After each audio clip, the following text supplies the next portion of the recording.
Hello everyone, स्वागत है आप सभी का ऑल अबाउट क्यूबिंग चैनल पर। एंड स्टार्ट करने से पहले मेरे भाई के दो क्वेश्चंस हैं। तो क्या मुझे क्यूब को 40 सेकंड में सॉल्व करने के लिए एक महंगा क्यूब लेना पड़ेगा? वेल नहीं, एक 600 रुपए का क्यूब भी अच्छा होगा। तो क्या मुझे सब 40 बनने के लिए बहुत सारे एल्गोरिथम्स लर्न करने पड़ेंगे?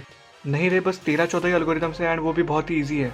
तो प्लीज भैया बताओ ना, क्या करना पड़ेगा सब 40 बनने के लिए? वेल इसी क्वेश्चन का आंसर देने के लिए मैं ये वीडियो बना रहा हूँ, जहाँ पर मैं आपको पॉइंट वाइज एंड डिटेल में बताऊंगा कि सब 40 बनने के लिए आपको क्या क्या चीजें इंप्रूव करनी है, क्या क्या चीजें अप्लाई करनी है। सो वीडियो को एंड तक देखना, आपको बहुत ही कम टाइम में बहुत ही ज्यादा इन्फॉर्मेशन मिलने वाली है। वीडियो पसंद आती है तो लाइक करना and without wasting any time let's get started. तो सब 40 बनने के लिए हमारा सबसे पहला पॉइंट है हार्डवेयर। सबसे पहले आपका एक कंफ्यूजन क्लियर कर दूं, सब 40 बनने के लिए आपके पास महंगा नहीं बल्कि एक अच्छा क्यूब होना चाहिए। महंगा मतलब 800, 1000, 2000 इतने महंगे क्यूब की आपको अभी जरूरत नहीं है। सब 15, सब 10 इनके लिए ये सब क्यूब्स हैं।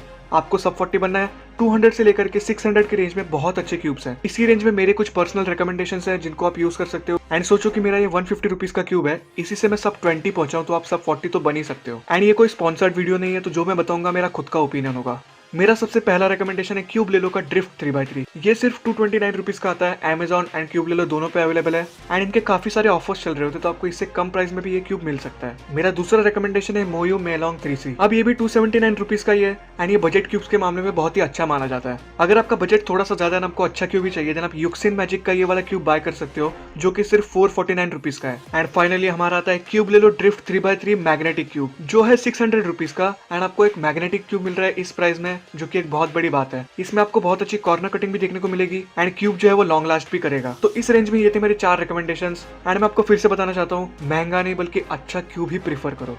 मूव करते हैं हमारे दूसरे पॉइंट पर, जो कि है solve your cube using a timer. अब आप में से बहुत सारे लोग स्टॉप वॉच का यूज करते होंगे अपने क्यूब को टाइम करने के लिए, लेकिन मैं कहूंगा कि ये इनिशियली तो ठीक है, बट अगर आपको सब 40 होना है देन आपको आपके क्यूब के सॉल्व्स को टाइम करना पड़ेगा, ताकि आप उन्हें एनालाइज कर पाओ। किस वाली स्टेप पर आपका सबसे ज्यादा वक्त जा रहा है, आपको कितना इंप्रूव करने की जरूरत है, ये सब आपको टाइम करने पर ही पता चलेगा। अब आप पूछोगे कौन सा ऐप यूज करें? वेल अगर आपको मोबाइल के लिए चाहिए देन मैं आपको हाईली रिकमेंड करूंगा ट्विस्टी टाइमर का ये वाला ऐप। एंड इसमें आपको सब कुछ बहुत ही अच्छी तरीके से मिल जाता है। आपको स्क्रैम्बल भी मिलता है, स्क्रैम्बल आप चेक भी कर सकते हो एंड मेनली आप आपके सॉल्व को बहुत ही अच्छी तरीके से टाइम कर सकते हो, नो लैग नथिंग। एंड अगर आपके पास लैपटॉप है एंड आप वहां पर आपके सॉल्व्स को टाइम करना चाहते हो, जैसे बड़े बड़े क्यूबर्स करते हैं, देन कोई भी सॉफ्टवेयर डाउनलोड करने की जरूरत नहीं है। cstimer.net ये बहुत ही अच्छी वेबसाइट है, जहां पर आपके सारे सॉल्व जो है वो स्टोर भी होते हैं, टाइम भी होता है। लैपटॉप शटडाउन होने के बाद अगर आप इस वेबसाइट को फिर से रिविजिट करते हो, देन आपके सारे जो सॉल्व है वो स्टोर्ड ही रहेंगे। सो मोबाइल के लिए ट्विस्टी टाइमर एंड लैपटॉप के लिए cstimer.net दोनों ही बिल्कुल फ्री है एंड बहुत ही अच्छे हैं। अब हमने टाइमर एंड क्यूब के बारे में तो बात कर ली, अब मेनली बात करते हैं सॉल्व्स के बारे में। तो क्यूब सॉल्व करने के लिए हमारा सबसे पहला स्टेप होता है क्रॉस।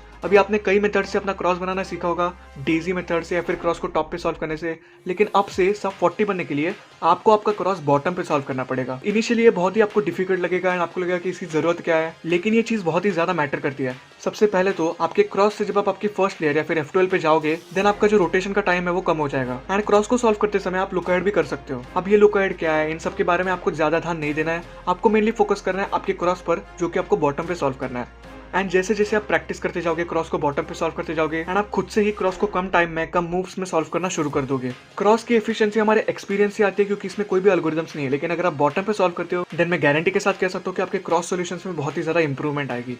हमारी नेक्स्ट टिप है first layer and second layer के लिए या फिर F12 के लिए। आप में से कुछ लोग क्यूब को लेयर बाय लेयर सॉल्व करते होंगे, फर्स्ट लेयर बाद में सेकंड लेयर, एंड आप में से कुछ लोग ऐसे भी होंगे जो F12 को यूज करते होंगे। दोनों ही केसेस में ये टिप काम आएगी। तो टिप है कि आपको आपके फर्स्ट 2 लेयर्स के लिए की होल मेथड का यूज करना है। की होल एक बहुत ही अच्छी मेथड है अगर आपको आपके कॉर्नर्स को, एजेस को जल्दी से सॉल्व करना है, मोर एफिशिएंटली सॉल्व करना है। बहुत से टॉप के क्यूबर्स भी इसे यूज करते हैं अपने F12 सॉल्यूशंस में। एंड अगर आप क्यूब को लेयर बाय लेयर भी सॉल्व करते हो देन भी आपको ये हेल्प करेगा, क्योंकि आपका जो टाइम है वो बहुत ही ज्यादा रिड्यूस हो सकता है। की होल को सीखने के बाद आप थोड़ा सा प्रैक्टिस करोगे देन आप उससे फैमिलियर हो जाओगे। अब इसे इंसर्ट करने के बहुत से तरीके हो सकते हैं, मैं बिगिनर मेथड से भी कर सकता हूँ, F12 से भी कर सकता हूँ, लेकिन की होल से ये कुछ ही मूव्स में हो जाएगा एंड वो भी बहुत ही फास्ट। सो आपको की होल डेफिनेटली ट्राई करना चाहिए। आप बिगिनर की होल के लिए ये वाला वीडियो देखकर सीख सकते हो, लिंक मैं आपको डिस्क्रिप्शन में दे दूंगा। हमारी नेक्स्ट टिप है टाइमिंग से रिलेटेड। अब जब आप क्यूब को 40 सेकंड्स में सॉल्व कर रहे हो, देन किसी एक स्टेप के लिए एक पर्टिकुलर टाइम लिमिट होना चाहिए कि नहीं, कि इतने सेकंड्स में आपका ये वाला स्टेप कंप्लीट होना चाहिए, ताकि आप आपके पूरे टाइम को उसके हिसाब से मॉनिटर कर पाओ। तो आप इसे खुद से भी बना सकते हो, लेकिन मैंने अपने खुद के एक्सपीरियंस के बेसिस बेस पे ये एक चार्ट बनाया है, तो आप इसे फॉलो कर सकते हो या फिर खुद का भी बना सकते हो। आपका जो क्रॉस है वो मैक्सिमम 5 सेकंड्स में हो जाना चाहिए।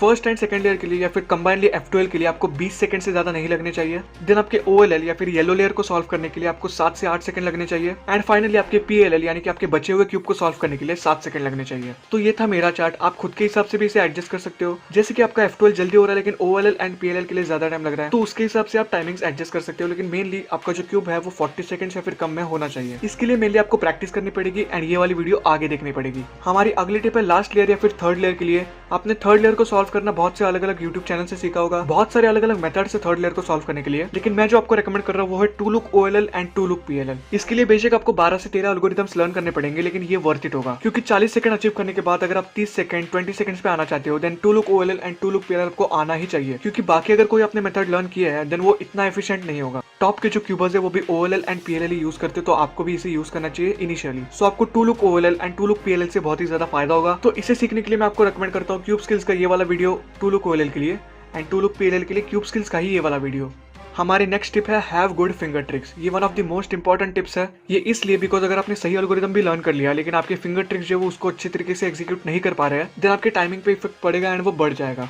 तो इसलिए आपको आपके फिंगर ट्रिक्स को इंप्रूव करना होगा ताकि आप मूव्स को अच्छी तरीके से एग्जीक्यूट कर पाओ। अभी फिंगर ट्रिक्स को लर्न करने के लिए या फिर इंप्रूव करने के लिए मैं आपको J-Pump का ये वाला वीडियो रेकमेंड करूंगा। इस वीडियो में से एडवांस टिप्स वाला जो सेक्शन है ना उसे आप स्किप कर सकते हो, लेकिन बाकी के जो भी फिंगर ट्रिक्स है उन्हें आप डेफिनेटली ट्राई करो एंड इंप्रूव करने की कोशिश करो। फाइनली 7th पॉइंट पे मैं बोलना चाहूंगा एक कॉमन मिथ के बारे में, जो कि है कि अगर हम फास्ट सॉल्व करें देन एफिशिएंसी की उतनी जरूरत नहीं होती। लेकिन ये सोच बिल्कुल गलत है।